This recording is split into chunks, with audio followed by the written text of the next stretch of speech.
Bollywood silver screen presenting selfless. इस कहानी की शुरुआत में हमें एक बहुत अमीर आदमी जिसका नाम डेमियन होता है उससे दिखाया जाता है। वो बहुत परेशान लग रहा होता है और अगले पल वो अपनी गाड़ी से कहीं जाने लगता है। उसके हाथ में एक कार्ड होता है जिसमें लिखा होता है दे कैन हेल्प यू, साथ ही एक फोन नंबर भी होता है। और अब डेमियन उस आदमी तक पहुंच जाता है जिसका ये नंबर था। ये एक प्रोफेसर है जो डेमियन से कहता है कि मुझे पता है कि तुम एक बहुत ही घातक बीमारी से जूझ रहे हो और जल्दी तुम्हारी मृत्यु होने वाली है, लेकिन मैं तुम्हारी मदद कर सकता हूँ। मेडिकल ने अब बहुत ज्यादा तरक्की कर ली है और एक प्रोसीजर है जिसे कहा जाता है शीडिंग। इसमें हम तुम्हारी सोल को यानी कि तुम्हारी कॉन्शियसनेस को एक दूसरी बॉडी में ट्रांसफर कर देंगे जिससे तुम जिंदा रह सकते हो। डेमियन कहता है कि तुम मेरी मदद क्यों करना चाहते हो। प्रोफेसर बताता है कि इस दुनिया में हम उन्हीं लोगों की मदद करते हैं जो इस दुनिया में अपनी भागीदारी निभाते हैं, यानी कि वो इस दुनिया के लिए कुछ अच्छा कर सकते हैं और तुम भी उन्हीं में से एक हो।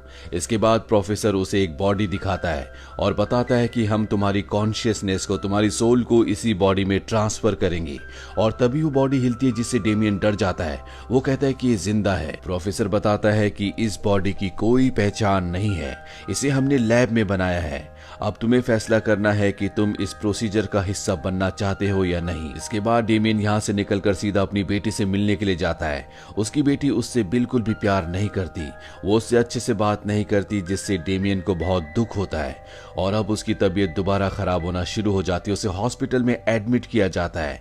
डेमियन समझ जाता है कि उसका अंत आ चुका है, इसीलिए वो तय करता है कि वो उस प्रोसीजर का, जिसका नाम शीडिंग है, उसका हिस्सा बनेगा और अपनी आत्मा को दूसरी बॉडी में ट्रांसफर कर देगा। लेकिन इस प्रोसीजर से पहले वो कब्रिस्तान में जाता है। उसके पास एक बॉक्स होता है और उस बॉक्स को वो वहां पर दफना देता है। और अब डेमियन उस जगह जाता है जहां पर वो प्रोफेसर अपनी टीम के साथ उसका इंतजार कर रहा होता है। इसके बाद यहाँ प्रोसीजर शुरू किया जाता है और ये पूरा का पूरा प्रोसीजर पूरी तरह से कामयाब रहता है, यानी कि डेमियन की कॉन्शियसनेस, उसकी आत्मा इस बॉडी में ट्रांसफर हो चुकी है, लेकिन अब उसका चेहरा पूरी तरह से बदल चुका है।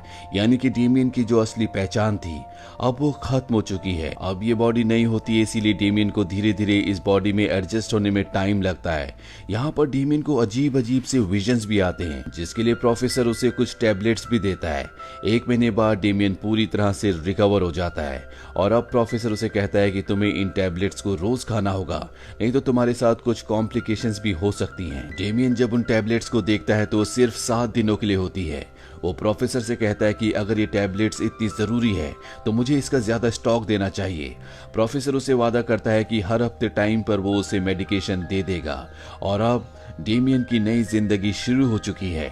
उसकी इस नई जिंदगी में उसका नाम डेमियन नहीं बल्कि एडवर्ड होता है। उसकी दोस्ती उसकी नेबर से भी हो जाती है और अब वो इस नई जिंदगी को बहुत एंजॉय कर रहा होता है। पर एक दिन डेमियन यानी कि एडवर्ड अपनी टैबलेट लेना भूल जाता है और उस दिन उसे बहुत अजीब अजीब से विजन्स आना शुरू हो जाते हैं, जिनमें वो एक लेडी और उसकी बेटी को एक फार्म हाउस में देखता है जिनके पीछे एक बहुत बड़ा वाटर टैंक भी बना होता है।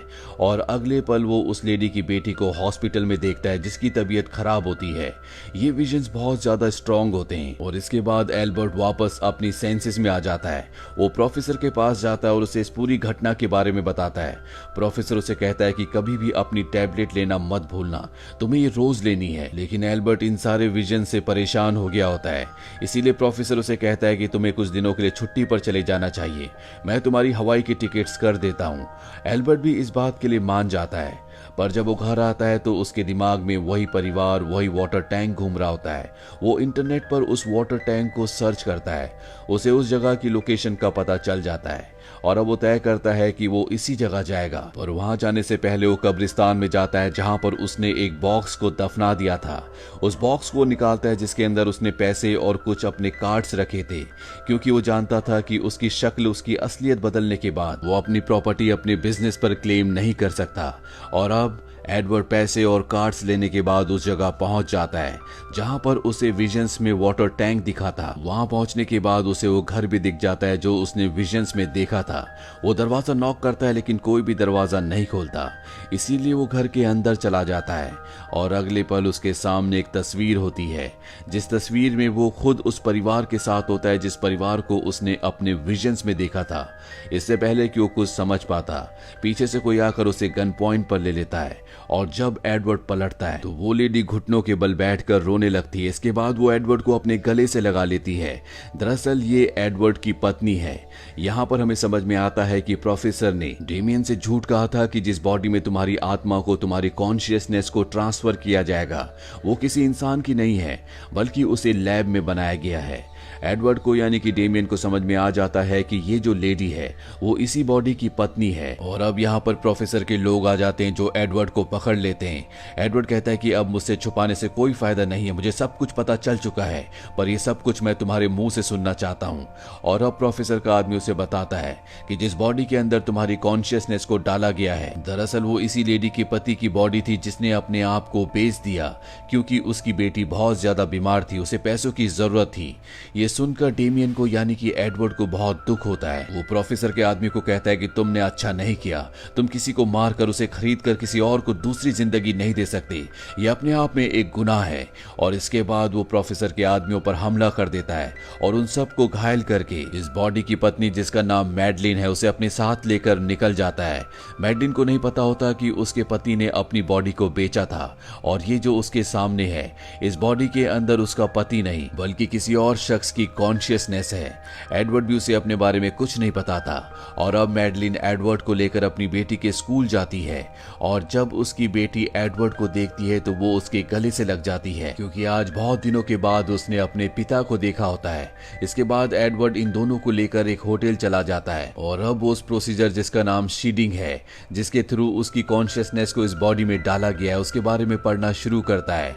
वो पढ़ता है कि इसको जिस इंसान ने बनाया था वो इस दुनिया में नहीं है। एडवर्ड उसका एक इंटरव्यू देखता है जिसमें वो इंसान जिसने इस शीडिंग नाम के आविष्कार को किया था उसे अपने चश्मे पर 2 बार टैप करने की आदत है और यही आदत प्रोफेसर को भी होती है। एडवर्ड समझ जाता है कि इस इंसान ने भी अपनी आत्मा को, अपनी कॉन्शियसनेस को दूसरी बॉडी में ट्रांसफर किया है और इसका जो नया रूप है वो और कोई नहीं बल्कि प्रोफेसर है। उसे इंटरनेट पर प्रोफेसर के घर का पता भी मिल जाता है और जब वो उस घर पर जाता है तो वहां पर प्रोफेसर आता है जिसे वो गन पॉइंट पर ले लेता है और कहता है कि मुझे इस पूरे इलाज, पूरे प्रोसीजर के बारे में बताओ, मेरी मेडिकेशन भी खत्म हो गई है, मुझे और मेडिकेशन चाहिए। लेकिन तभी प्रोफेसर के यहाँ पर लोग आ जाते हैं जो उसे पकड़ लेते हैं और इसके बाद एडवर्ड को घर से निकाल दिया जाता है। एडवर्ड के दिल में अब बहुत गहरा गिल्ट है क्योंकि उसने अपनी सोल को, अपनी कॉन्शियसनेस को एक दूसरी बॉडी में ट्रांसफर करवाया था।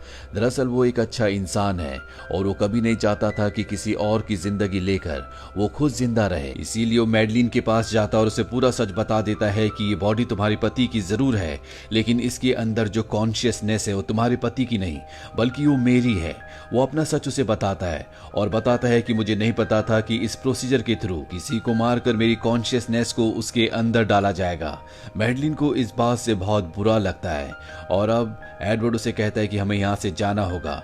एडवर्ड अपने एक कोलिग जो कि उसका बहुत अच्छा दोस्त भी होता है उसके घर जाता है, पर क्योंकि अब डेमियन की पूरी बॉडी बदल चुकी है, वो एडवर्ड बन चुका है, इसीलिए उसका दोस्त उसे नहीं पहचानता। और जब वो उसे अपने बारे में और उसके बारे में ऐसी बातें बताता है जो इन दोनों के अलावा कोई भी नहीं जानता था, तो उसके दोस्त को यकीन हो जाता है कि ये डेमियन है। डेमियन को घर में एक बात बहुत अजीब लगती है, यहाँ पर जितने भी शीशे होते हैं उन सब को कवर किया गया था। तभी वो देखता है कि मैडलिन की बेटी घर में एक बच्चे के साथ खेल रही है और अब उसे सब कुछ समझ में आ जाता है। वो मैडलिन की बेटी को वहां से उठा लेता और बताता है कि ये जो बच्चा है जिसके साथ तुम्हारी बेटी खेल रही थी, इसकी 2 साल पहले मृत्यु हो चुकी है। ये मेरे कॉलिग का यानी कि दोस्त का बेटा है। हालांकि अब इसका रूप बदल चुका है, लेकिन मैं अच्छी तरह से जानता हूँ इसके अंदर जो कॉन्शियसनेस, जो आत्मा है वो मेरे दोस्त की बेटी की है। जिस प्रोसीजर से मैं होकर गुजरा हूँ उसने भी अपने बेटे को जिंदा करने के लिए उसी प्रोसीजर को फॉलो किया है और अब वो जानता है कि वो जल्दी प्रोफेसर को यहाँ पर बुला लेगा। इसीलिए वो अपने दोस्त के पास जाता है और उसे कहता है कि मुझे बताओ कि कितनी देर में प्रोफेसर के लोग यहाँ पर आने वाले हैं। साथ ही वो अपने दोस्त को ये भी बताता है कि तुम्हारे बेटे को जिंदा करने के लिए किसी दूसरे बच्चे की जान गई है। उसके दोस्त को भी ये बात नहीं पता होती और इस बात से उसके दोस्त को भी गिल्ट होता है। जिसके बाद वो डेमियन यानी कि एडवर्ड को बताता है कि जल्दी वो लोग यहाँ पर पहुंचने वाले हैं और अब एडवर्ड अपने दोस्त की गाड़ी लेकर यहाँ से निकलता है। पर तभी प्रोफेसर के लोग वहाँ पहुंच जाते हैं और वो उसका पीछा करते हैं, लेकिन एडवर्ड बड़ी चालाकी से उनकी गाड़ी का एक्सीडेंट करवा देता है। वहीं एडवर्ड का दोस्त मैडलिन को और उसकी बेटी को सुरक्षित जगह ले जा रहा होता है।